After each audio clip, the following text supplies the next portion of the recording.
Salve, salve, turma boa, paz e bem, na alegria de mais uma conversa com o Evangelho para além dos templos, nesta semana onde vamos rezar, o Evangelho de Lucas 16, versículos 19 a 31. Seja muito bem-vindo, muito bem-vinda. Aqui embaixo está os canais que a gente transmite essa grande roda de conversa, a nossa rede de transmissão, Então, seja lá por qual canal aqui embaixo que você esteja nos acompanhando, curta, comentem, compartilhem, manda para aquele amigo, para aquela amiga, para aquele familiar, para que a gente possa alargar cada vez mais essa tenda. Vamos esperançar de cada canto do planeta de mãos dadas, celebrando o Evangelho para além dos templos. Este é um movimento onde a fé transcende fronteiras e o amor nos conecta. É o Evangelho além dos templos, que quebra barreiras e nos mantém interligados. Ouça a boa nova. Deixe-a preencher sua alma, deixe-a inspirar seu caminhar. Somos um na fé, um no amor, como uma roda de samba, cada um com seu instrumento, mas tocando em harmonia. Unidos pelo bem comum, somos Evangelho vivo, o povo que luta por libertação, em defesa da vida, da paz e do amor. E hoje tenho a alegria aqui de estar com o nosso querido irmão Frei Gilvander. Seja muito bem-vindo, Frei Gilvander. Olá, Darlan. Prazer, alegria e responsabilidade prosearmos novamente aqui sobre o Evangelho de Lucas, capítulo 16, de 19 a 31. Vamos lá. Com certeza, vamos sim. Frei Gilvander, como sempre, qual a chave de leitura, qual a ideia inicial desse Evangelho para a gente começar bem essa roda de conversa de hoje? Darlan, como diz a referência, como nós já dissemos aqui, o Evangelho de Lucas, desse domingo, Lucas capítulo 16, versículos de 19 a 31, é aquele famoso episódio, o rico versus Lázaro. O rico é uma parábola, uma das várias parábolas que no Evangelho de Lucas está sendo contada nos capítulos 15 e 16, E Jesus está subindo para Jerusalém com o seu movimento de discípulos e discípulas, e agora ele conta essa parábola aí, que é para dar um choque, assim, para qualificar mais a formação dos discípulos e das discípulas. E aí a parábola é sempre feita a partir de tijolos da realidade concreta, E eles contam um caso parabólico que diz, que um rico, melhor dizendo, um super rico, porque no texto grego fala plusios, essa palavra a melhor tradução dela não é apenas um rico, é um muito rico, que ele vivia banquete em banquete e com roupas finas, púrpura, e de outro lado, na sua porta, o Lázaro mendigando, esperando matar um pouquinho a sua fome com migalhas que caíam da sua mesa, E não era apenas os restos, não, mas segundo biblistas, estudiosos, era aquilo que o resto do pão com o qual você limpava a mesa e você jogava para debaixo da mesa. Então, quer dizer, o Lázaro está procurando se alimentar com o resto do resto. Então, veja esse confronto que se coloca. De um lado, o pobre numa situação a mais excluída possível, ferido na sua dignidade e na sua honra, no seu corpo, mendigando.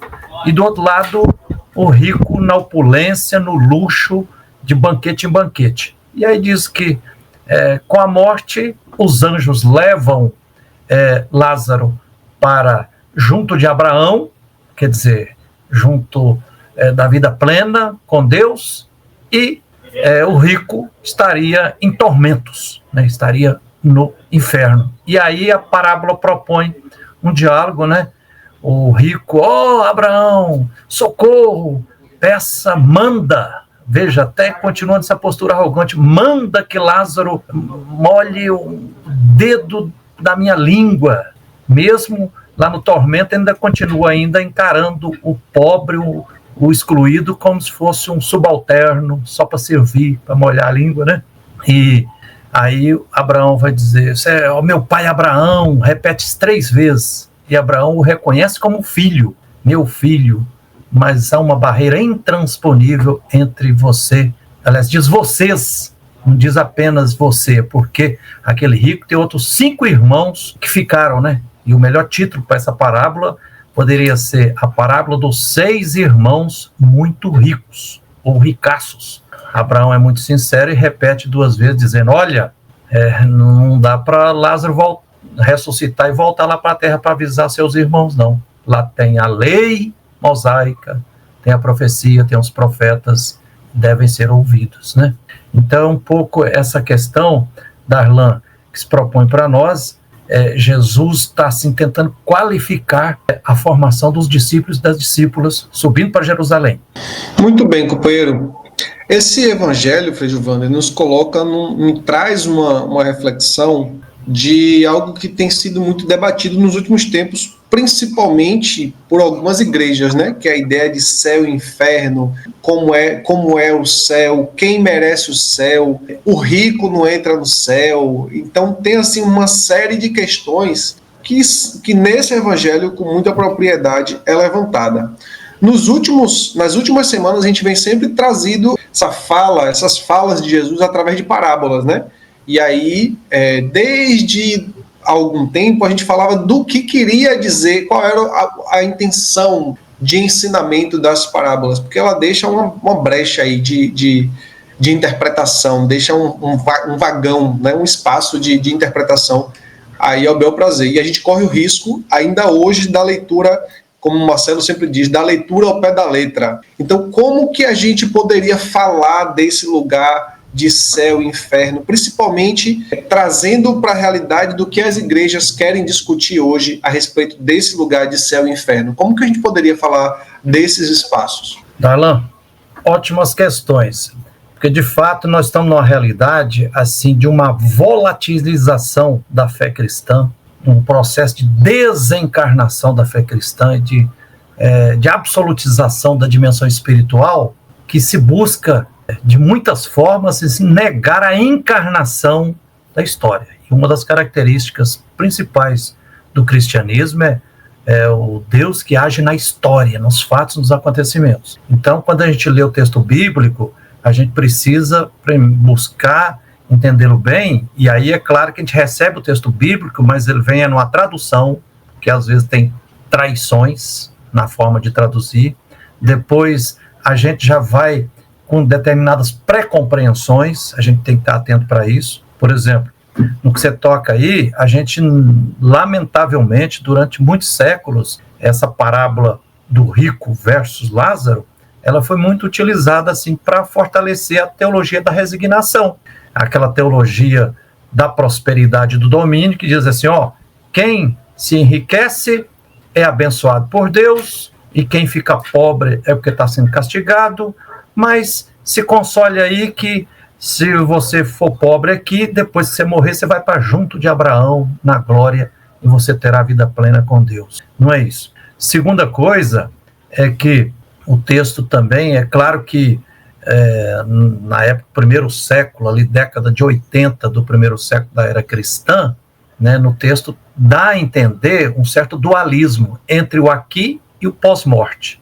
Mas a gente sabe muito bem que se a gente vê mais para o final da parábola, a ênfase, o objetivo, a finalidade do texto é convidar os discípulos e as discípulas, olha, vocês têm que fazer discernimento, vocês têm que se comprometer com a realidade concreta. E se tem pessoas que estão caindo na marginalização, estão sendo violentadas, marginalizadas e excluídas, vocês têm que resolver isso, vocês têm que montar um tipo de convivência entre vocês que seja de partilha, de solidariedade. Esse é o objetivo. Então também não vale, Darlan, a gente a partir dessa parábola dizer assim, Deus castiga e Deus manda os ricos para o inferno. Deus não manda ninguém e nem quer mandar ninguém para o inferno.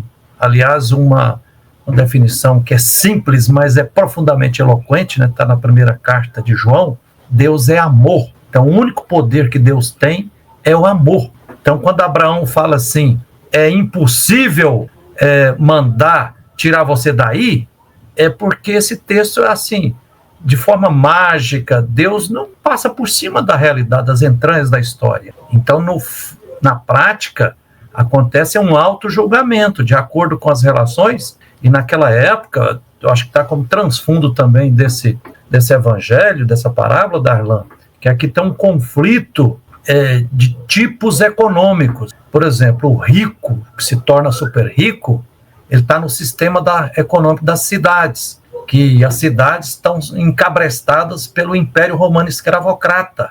Então, acumular bens, a concorrência, isso faz parte da lógica. Agora, o projeto de Deus, que vem dos profetas, profetisas, e que é testemunhado por Jesus Cristo, é um projeto que vem das aldeias, do campo, que tem a sua origem lá, uma origem ancestral, podemos dizer na linguagem de hoje, né? Lá na origem dos povos e comunidades tradicionais. Então é uma economia de vida na partilha, na solidariedade, na cooperação, as pessoas se ajudando. E aí, quando tem nessa economia, não acontece empobrecimento de ninguém precisa ficar mendigando, as pessoas se ajudam, ninguém tem que roubar para matar a fome, não tem que cair na prostituição.